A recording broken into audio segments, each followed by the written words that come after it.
Welcome back, everyone. My name is Dylan Wren, and I'm here with Andrew Kimball. It's October, Halloween's coming up, so now is the perfect time to talk about some scary games. Today, we are going to talk about some of our favorites.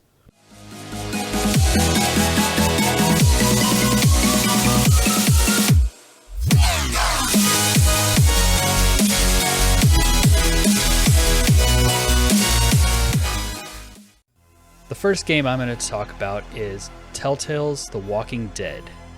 There are certain moments in Season 1 that I don't think I will ever forget. This was the first game of its genre that I played, and I was not prepared for the impact of the story and the relentless oppression of the world before diving into it. While ultimately, the choices that you make throughout the game are more about flavoring your journey rather than greatly affecting how it ends, they still added something special to the experience.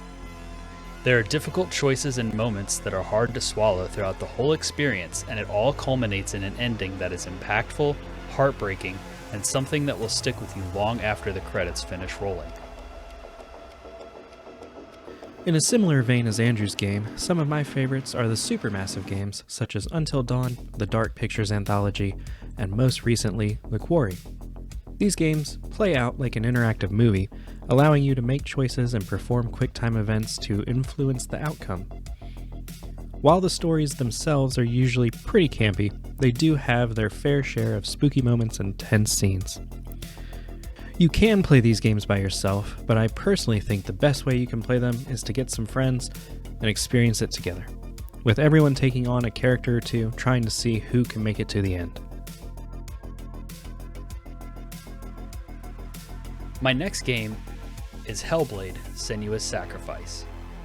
Hellblade is a very special game in the way that it attempts to tackle psychosis, which is a severe mental disorder where thought and emotion are so impaired that contact is lost with external reality. The gameplay is very linear and pretty basic when it comes to the combat. It's the puzzles and the framing of the world that make Hellblade stand out. Because Senua is battling with her sense of reality throughout the game, the way you as the player interact with the world is unique, and in a lot of cases, unsettling.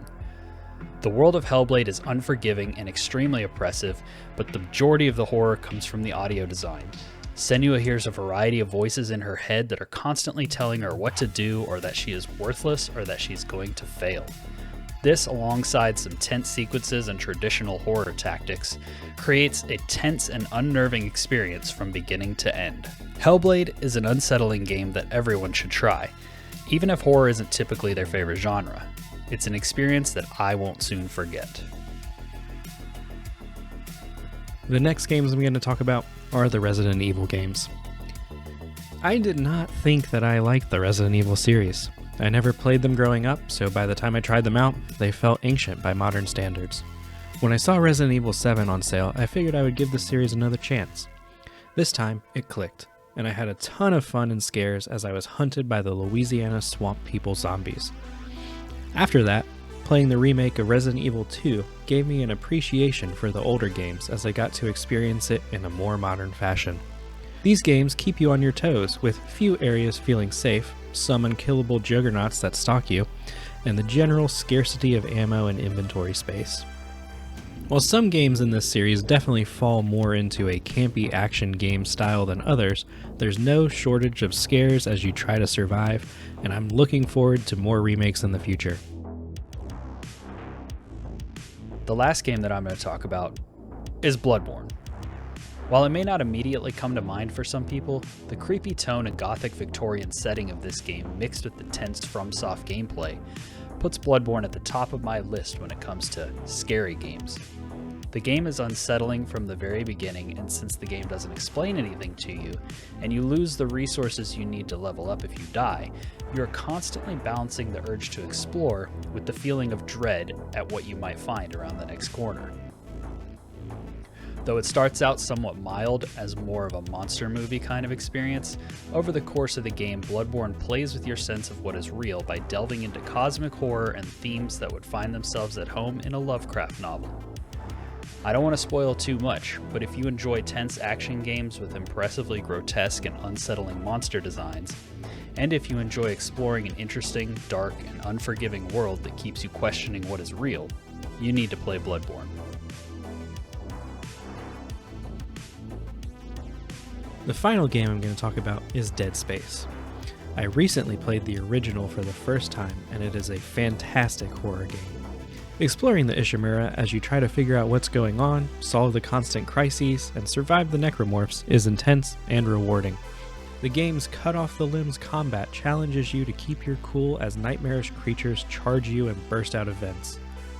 The weapons, or rather, mining equipment that you repurpose into weapons, all felt unique and fun to use.